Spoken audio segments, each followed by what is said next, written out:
Então, pessoal, atendendo aí, né, ao pedido, eu vou fazer o seguinte: eu vou gravar a resolução dessa questão, tá? E vou postar aqui para vocês poderem estudar, beleza? Então vejam só, você tem dois blocos, M1 e M2. Sabe-se que o bloco M1 é de 100 kg e que não existem atritos. Calcule a tensão na corda que liga os blocos e a massa do bloco 2, sabendo que é ele que não deixa o bloco 1 se mover, ou seja, está tudo aí parado, tudo em repouso, está tudo em equilíbrio, as forças opostas, portanto, são iguais. Ok? Então vou fazer aqui agora a representação das forças que atuam nos dois blocos. No bloco 2, a gente tem aqui a força peso, né, do bloco 2, e temos aqui para cima a força tensão que suporta o bloco 2. No bloco 1, nós vamos ter a força normal, perpendicular ao plano, nós vamos ter a força peso, ok? E vamos ter aqui para cima, né, a força de tensão na corda que está presa aqui no bloco 1. Vou aumentar o zoom aqui para a gente poder enxergar melhor. Então veja, vou identificar as forças, ok? No bloco 2, nós temos o peso do bloco 2, nós temos aqui a tensão, ok? Aqui nós temos a força normal, beleza? Aqui nós temos a força peso do bloco 1 e por fim nós temos aqui a força tensão que atua no bloco 1, ok? Por estar tudo em equilíbrio, tá ok? Por estar tudo em equilíbrio, nós já sabemos de cara que a tensão é igual ao peso do bloco 2. Aqui, ó, tá ok? Essa é a primeira informação, porque as forças opostas são iguais. Agora, aqui no bloco 1, nós não temos forças opostas. É aí que entra, né, a decomposição de vetores. A decomposição de vetores, ela entra quando não tem forças opostas. E eu preciso dessas forças opostas. Eu vou fazer a decomposição de vetores aqui no bloco 1. Para isso, vou colocar os eixos, né, coordenados. Vou colocar aqui o eixo Y, paralelo ao normal. Beleza. E o eixo X paralelo aqui o plano. Tá ok? Então vejam, a tensão está na mesma direção do eixo X. A normal está na mesma direção do eixo Y. Beleza? Está aqui o eixo Y. Está aqui o eixo X. Agora, se você observar para a força peso, ela não está na direção de nenhum dos eixos. Então, vou fazer um tracejado partindo da ponta do vetor peso.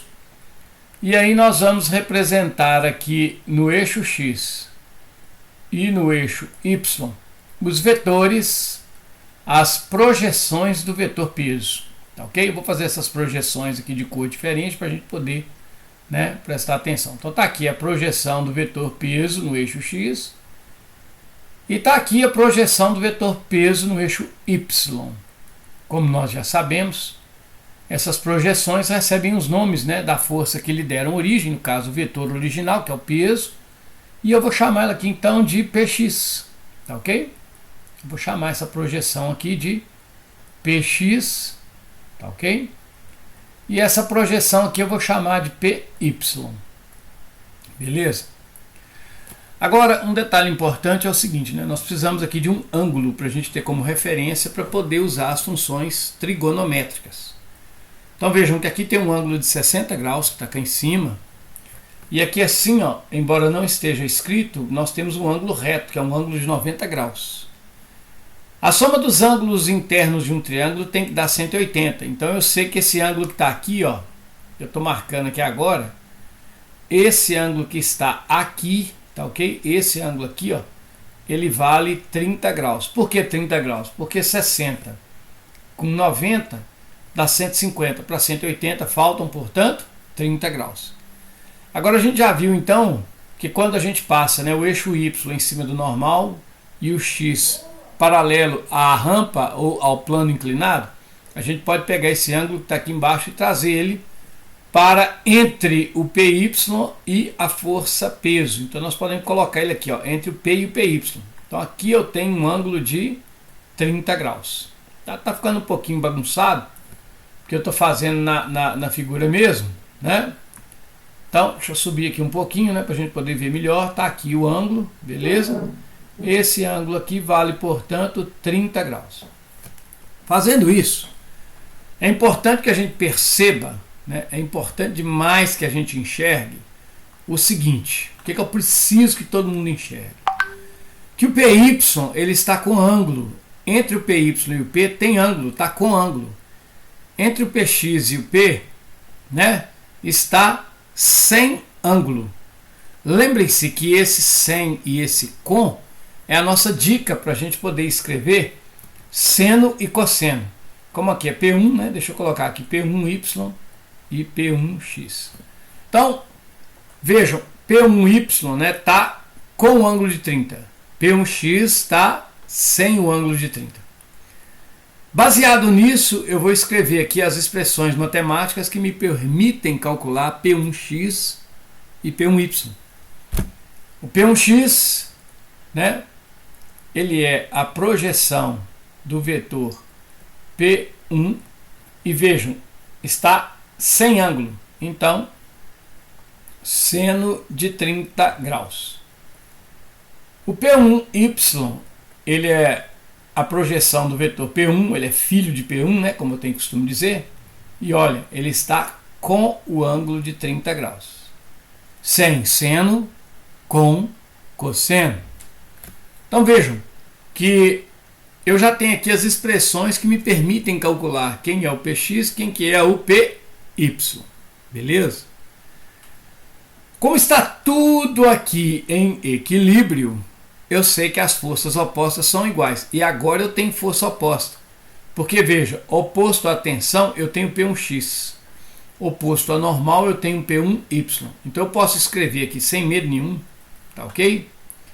Que a normal, que a força normal sobre o bloco 1, tá ok? A normal é igual ao P1y.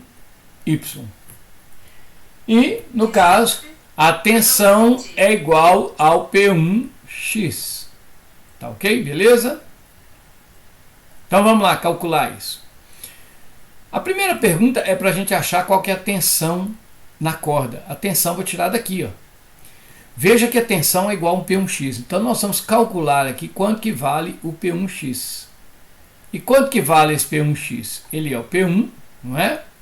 Vezes o seno de 30. Bom, para mim achar P1 seno de 30, eu preciso saber qual que é o peso do bloco 1. Note que a massa do bloco 1 é 100. Aliás, veja, né? Aqui está escrito massa, mas aqui está dando 100 newtons. Então eu vou considerar aqui, ó, como sendo peso. Né? Veja que o peso do bloco 1 é 100 newtons. Então se o peso do bloco 1 é 100 newtons, eu vou colocar aqui então que o P1x é igual a 100 newtons multiplicado pelo seno de 30. Repare que o seno de 30 está aqui, ó. O seno de 30 é meio, 0,5. Tá ok? Então com isso eu sei que o meu P1x valerá 100 vezes 0,5, 50 newtons. Olha aqui que bacana. Com isso eu descubro que se o P1x é igual ao T, eu sei que a tensão no fio, né, que liga os blocos vai valer 50 newtons. Está aqui, ó, a resposta do item A. Beleza? 50 newtons. Então vejam, eu achei a tensão na corda. Agora eu vou fazer o seguinte, né? Eu quero saber qual que é a massa do bloco 2. Como é que eu vou descobrir a massa do bloco 2? Uai, se eu souber o peso, eu descubro qual que é a massa. Né? Porque nós já sabemos, sem nenhum rodeio, que o peso de um corpo é dado pelo produto da massa pela aceleração da gravidade. Tá ok? Então eu posso falar que o peso do bloco 2 é a massa do bloco 2 multiplicado pela gravidade. Agora, como é que eu vou descobrir o peso do bloco 2? Como os blocos estão em equilíbrio, nós temos que o peso do bloco 2 é igual à tensão na corda. E vejam, eu já achei a tensão na corda. A tensão na corda é 50 newtons. Logo, eu sei que o peso do bloco 2, que é igual à tensão, o peso vai valer 50 newtons. Então esse aqui é o peso do bloco 2. Então se eu substituir esse peso aqui, ó, eu vou ter o seguinte, né, que 50 é igual à massa do bloco 2 vezes a aceleração da gravidade, que nós consideramos 10. Assim sendo, eu sei que a massa do bloco 2 vai ser 50 dividido por 10, ou seja, a massa do bloco 2 valerá 5 kg. E aí, galera, essa aqui é a resposta do item B. Está resolvida a questão. Ok?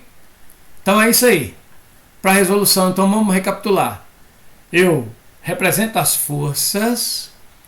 Aqui, como está no plano inclinado, eu coloco os eixos, né, x e y. Decompus aqui a força-peso em PY e PX. Escrevi as equações de PY e PX. Calculei, né, o P1x. E por estar em equilíbrio, as forças opostas são iguais. Então, tensão igual peso de 2. Tensão igual P1x. Com isso, eu achei o valor da tensão. Com o valor da tensão, eu achei o peso de 2. E com o peso de 2, usando a expressão pão é muito gostoso, nós achamos então a massa do bloco 2, que é o que pediu no exercício. Ok? Bons estudos aí. Valeu, pessoal!